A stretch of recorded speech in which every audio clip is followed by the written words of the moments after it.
Hi, hello, welcome to a new video. And in this video, I will introduce woman or Nisa Surah, the fourth surah of the Quran. And I will read it and I will try to interpret it. And in the name of God, most gracious, most merciful. People, observe your Lord, the one who created you from one being and created it is made, then spread from the too many men and women. You shall regard God by whom you swear and regard the parents. God is watching over you. So this verse is about including the verses related to women. That's why I think that named as Woman Surah. You shall, and it's about the family bonding and relationships like polygamy.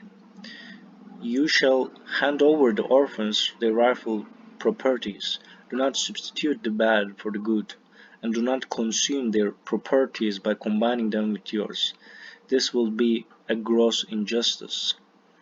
Because orphans are, it's a universal problem in every country, in all countries. And they have rightful properties, and there is no one protecting them. And there should be rules and regulations protecting them. And uh, they shouldn't consume their properties by combining them with yours. For example, taking their house just for yourself and do not give them anything, thinking that they're just children. And this is gross injustice because it's a major sin mentioned in Quran. But what you have as property is very important because it's about survival. If you are taking someone's house, you affect their survival rate, right? Is you give them a great stress. So that's why such similar injustices like mentioned with hell, and it is obvious sin, and it's a very big sin. So better be careful how you make your money, how you earn something, and how you use it, and better share your save share your things with other people, so and then God will love you more. And if you deem it best for the orphans, you may marry their mothers. You may marry two, three, or four.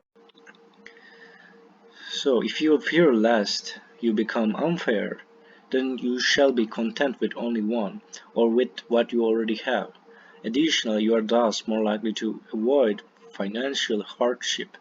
So, um, so that it is very hard that they can be fair to the so they cannot be uh, fair indeed for two or three. Some say that males are like inclined to polygamy, but here we should understand that God doesn't say that polygamy is best. God says that it is unfair and better content with only one. And I saw many people and they keep saying that like God says that it's okay.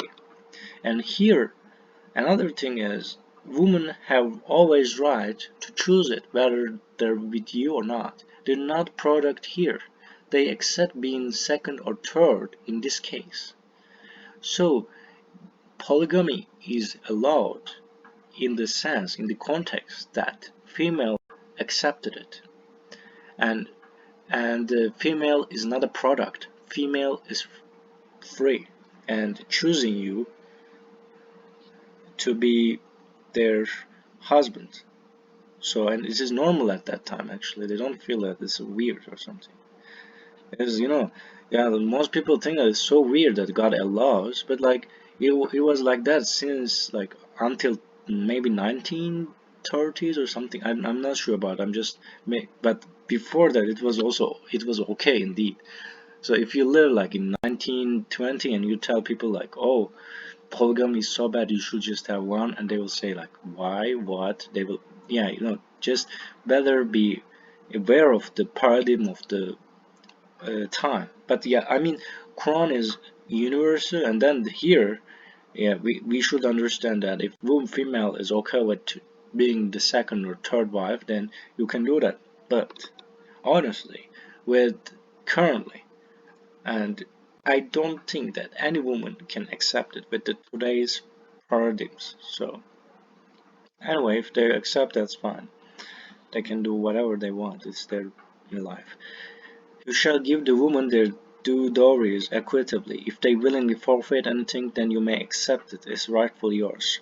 Do not give immature orphans the properties that God has entrusted with you as guardians. You shall provide for them therefrom, and clothe them and treat them kindly. So, in the previous articles, it says do not steal from orphans, and here it says like if you're a guardian, also do not give them to use it extravagantly, because they're just immature and they don't know how to use them. So you should teach them how to do it, and before them you shouldn't leave them by themselves.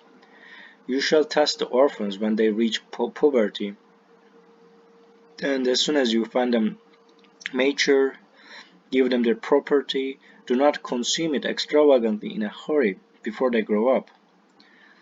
The rich guardian shall not charge any wage, but the poor guardian may charge equitably. It's important, equitably. When you give them their properties, you shall have witnesses. God suffices as reckoner. It is important that mentioned witnesses of property and witnesses of things that, but today it is, regulated by law. So this is important thing. Do not consume it extravagantly in a hurry. Here we should understand that reaching puberty is something that make them have higher cognitive skills. It's indeed true. But they should still be mature enough. They shouldn't be extravagant. They shouldn't spend all their money for nothing. Or, for example, their property can be everything, like even business. So you cannot just trust. If you cannot trust them, do not trust them. And here it says, if you do, if the protection is like a job for you and you spend time, and you can charge them if you are poor, you can charge them equitably. So. And here God says, you shall have witnesses. God suffices as a reckoner. It's important that God knows it, God witnesses it, and God knows your inner thoughts and inner desires of maybe stealing from someone and then taking more and more. The man get a share of what the parents and the relatives leave behind. The woman too shall get a share of the parents and relatives leave behind, whether it is a small or large, a definite share. During distribution of the inheritances, if relatives, orphans, and needy persons are present, you shall give them therefrom and treat them kindly. The verse 7, 8, or 6 is slightly related to how we have to share our economic properties. So you can ask why this is important.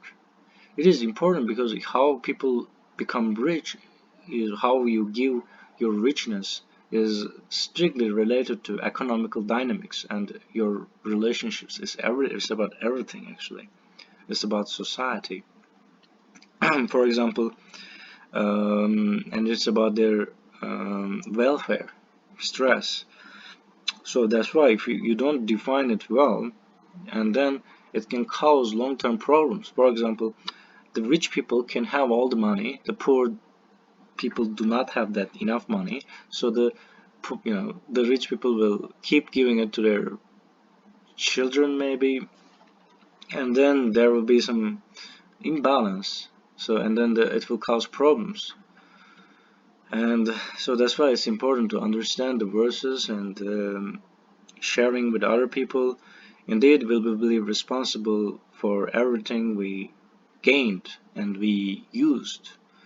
So, for example, like if we have like two houses or something, we can just rent one of them maybe for a cheaper price. We shouldn't be like so evil. If they, just the happiness of other people should make us happy too. And anyway, and so thanks for watching this video, and I will try to mention more next time. Bye bye.